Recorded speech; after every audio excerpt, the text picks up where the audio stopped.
नमस्कार, मैं हूं आपके साथ प्रगति ठाकुर और आप देख रहे हैं 4 PM न्यूज नेटवर्क। दोस्तों, उपराष्ट्रपति चुनाव से पहले एनडीए की दोनों बैसाखी एक साथ टूटने के आसार पर दिखाई देने लगे हैं। एक और जहां पहले से ही टीडीपी प्रमुख चंद्रबाबू नायडू वोट के बदले नोट की गुहार लगा चुके हैं, तो वहीं दूसरी तरफ बिहार से बिग ब्रेकिंग निकलकर सामने आई है। खबर आई है कि उपराष्ट्रपति चुनाव से पहले नीतीश कुमार और चिराग पासवान भी अचानक मोदी सरकार से नाराज हो गए हैं। नाराजगी की वजह बिहार में होने वाले विधानसभा चुनाव में सीट शेयरिंग से जुड़ी हुई है। इस खबर के सामने आने के बाद दिल्ली से लेकर बिहार और हैदराबाद तक हड़कंप मच गया है।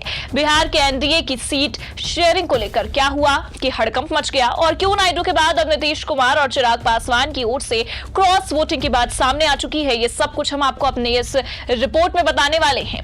दोस्तों, आपको बता दें कि 9 सितंबर 2025 को होने वाला उपराष्ट्रपति चुनाव कोई साधारण इवेंट तो नहीं है। ये एक ऐसा सियासी रणक्षेत्र बन गया है जहां मोदी सरकार की तानाशाही का इम्तिहान होने वाला है।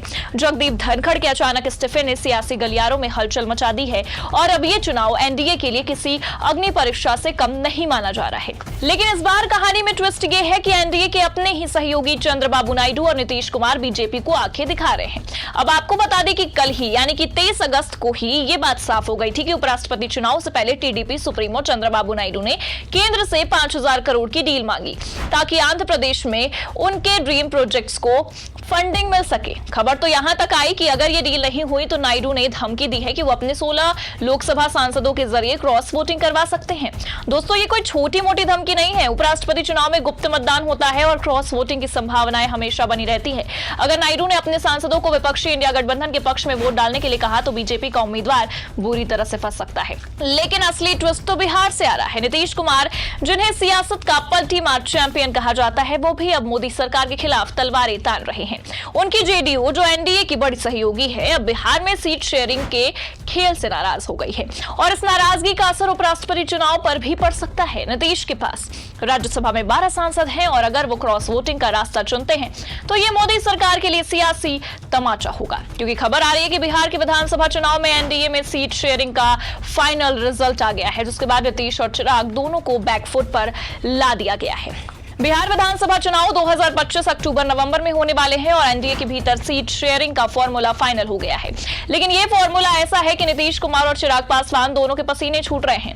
नीतीश की जेडीयू, जो बिहार में एनडीए की दूसरी सबसे बड़ी पार्टी है, 243 सीटों में से बराबरी का हिस्सा यानी कि 100 से 110 सीटें मांग रही थी, लेकिन खबरों के मुताबिक उन्हें सिर्फ 80 सीटें या शायद उससे भी कम मिलने वाले हैं।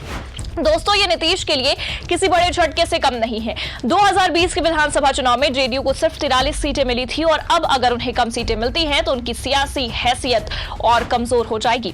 वहीं चिराग पासवान की लोक जनशक्ति पार्टी रामविलास की हालत तो और भी पतली है। चिराग, जो 2024 के लोकसभा चुनाव में 5 सीटें जीतकर अपनी ताकत दिखा चुके हैं, वो विधानसभा चुनाव में 40 से 45 सीटों की मांग कर रहे थे, लेकिन सुनने में आया है कि उन्हें सिर्फ 20 सीटें मिलने वाली हैं।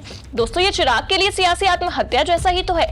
2020 में उनकी पार्टी ने 137 सीटों पर लड़कर सिर्फ 1 सीट ही जीती थी और अब एनडीए में रहते हुए भी उन्हें इतनी कम सीटें। साफ है कि बीजेपी ने चिराग को किनारे करने का पूरा प्लान तैयार कर लिया है। नीतीश कुमार की, जिनकी सियासी चालबाजी का कोई जवाब ही नहीं है, अगर उनकी बात करें तो नीतीश, जो 2022 में महागठबंधन के साथ गए थे और फिर 2024 में वापस एनडीए में लौट आए, अब फिर से बेचैन दिख रहे हैं। सीट शेयरिंग में कम सीटें मिलने की खबर ने नीतीश को गुस्से से लाल कर दिया है। सूत्रों के मुताबिक नीतीश को लगता है कि बीजेपी जानबूझकर उनकी जेडीयू को कमजोर करने की साजिश रच रही है ताकि बिहार में बीजेपी का दबदबा बढ़े, और यहीं से शुरू होता है उपराष्ट्रपति चुनाव का कनेक्शन। नीतीश की जेडीयू के पास राज्यसभा में 12 सांसद हैं। अगर नीतीश अपने सांसदों को इंडिया गठबंधन के उम्मीदवार के पक्ष में वोट डालने के लिए कहते हैं तो बीजेपी का गणित गड़बड़ा सकता है। अब आपको बता दें कि नीतीश की पलटीबाजी कोई नई बात तो नहीं है। 2013, 2017, 2022 और 2024 में वो कई बार गठबंधन तोड़ चुके हैं और अब खबर है कि इंडिया गठबंधन के नेता, खासकर राहुल गांधी, नीतीश के साथ गुपचुप बातचीत कर रहे हैं। अगर नीतीश एक बार फिर पलटी मारते हैं तो ये मोदी सरकार के लिए सियासी सुनामी ला सकता है। इसके अलावा बिहार में एसआईआर, स्पेशल इलेक्टोरल रजिस्ट्रेशन, जो इसको भी लेकर विवाद चल रहा है। कुछ लोग ये भी कह रहे हैं कि बीजेपी एसआईआर के जरिए वोटर लिस्ट में हेरफेर कर सकती है, जिससे नीतीश और विपक्षी दलों को नुकसान हो। नीतीश की पार्टी के कई सांसद और विधायक कई बार इस बात को दोहरा चुके हैं और खुलेआम ऐलान भी कर चुके हैं कि वो किसी भी कीमत पर एसआईआर के साथ तो नहीं है। ऐसे में अगर उपराष्ट्रपति चुनाव में कोई बहुत बड़ा खेल हो जाए तो कोई बहुत बड़ी बात तो नहीं है, लेकिन आपको बता दें कि उपराष्ट्रपति चुनाव में जीत के लिए 394 वोट चाहिए और एनडीए के पास दोनों सदनों में 422 सांसदों का समर्थन है। लेकिन अगर नायडू और नीतीश दोनों मिलकर क्रॉस वोटिंग कर देते हैं तो यह आंकड़ा 394 से नीचे जा सकता है और यहीं पर इंडिया गठबंधन अपनी चाल चल रहा है। लेकिन गठबंधन से ज्यादा राजनीति बीजेपी के अंदर खाने में चल रही है, क्योंकि पीएम साहिब की दोनों बैसाखियों के अलग अलग डिमांड जो है, एक को 5000 करोड़ का बजट चाहिए तो दूसरे को विधानसभा चुनाव में 110 सीट। लेकिन शायद दोनों काम कर पाना बीजेपी के लिए आसान तो नहीं है। और आपको बता दें कि सियासी ड्रामे में अगर किसी की हालत सबसे ज्यादा खराब है तो वो है चिराग पासवान। चिराग जो खुद को रामविलास पासवान की विरासत का असली वारिस समझते हैं और बताते हैं, वो 2024 के लोकसभा चुनाव में 5 सीटें जीतकर बिहार में अपनी ताकत दिखा चुके थे। लेकिन अब विधानसभा चुनाव में उनकी पार्टी को सिर्फ 20 सीटें मिलने की खबर ने उनके सियासी सपनों पर पानी फेर दिया। चिराग की 9 पसंदीदा सीटें जैसे ब्रह्मपुर, दिनारा, हरनौत, जगदीशपुर, कदवा, कस्बा, ओबरा, रघुनाथपुर और रुपौली, जहां उनकी पार्टी 2020 में दूसरे नंबर पर थी, अब जेडीयू की नजर में है। नीतीश की जेडीयू इन सीटों पर अपने उम्मीदवार उतारना चाहती है, जिससे चिराग की सियासी जमीन पूरी तरह से खिसक रही है। और यहां पर सबसे बड़ा ट्विस्ट यह है कि इंडिया गठबंधन चिराग के प्रति सॉफ्ट रुख दिखा रहा है। खबर है कि महागठबंधन ने चिराग को 25 सीटों का ऑफर दिया था, जो बीजेपी के ऑफर से ज्यादा है। अगर चिराग एनडीए से नाराज होकर इंडिया गठबंधन की ओर जाते हैं तो ये बीजेपी और नीतीश दोनों के लिए बड़ा झटका होगा। चिराग का दलित वोट बैंक, जो बिहार में 5.31% आबादी का प्रतिनिधित्व करता है, महागठबंधन के लिए गेम चेंजर हो सकता है। लेकिन चिराग की सबसे बड़ी मुश्किल ये है कि वो अब ना इधर के रहे हैं ना उधर के। बीजेपी ने उन्हें किनारे कर दिया है और नीतीश उनकी सीट कम होने की बात सामने आ रही है।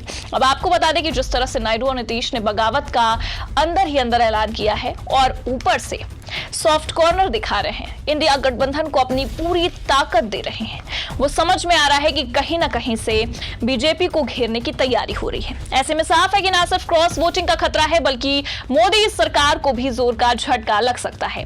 आपको बता दें कि एक और जहां चिराग को मोदी सरकार किनारे लगाने में जुटी है, तो वहीं दूसरी ओर इंडिया गठबंधन अभी चिराग के साथ खड़ा है।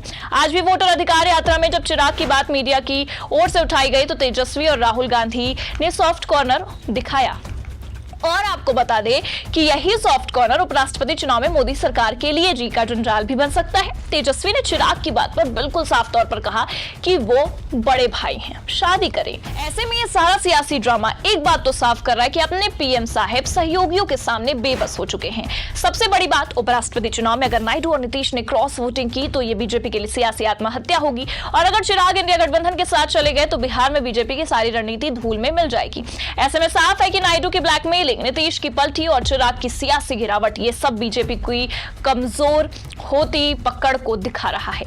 अब सवाल यह है कि क्या बीजेपी अपने सहयोगियों को मना पाएगी या उपराष्ट्रपति चुनाव में इंडिया गठबंधन बाजी मार लेगा? आपको क्या लगता है? अपनी राय कमेंट करके जरूर बताइए। खबर कैसी लगी लाइक और शेयर जरूर करें, और अगर चैनल पर नए हैं तो सब्सक्राइब और ज्वाइन करना ना भूलें। देखते रहिए 4PM न्यूज नेटवर्क। नमस्कार।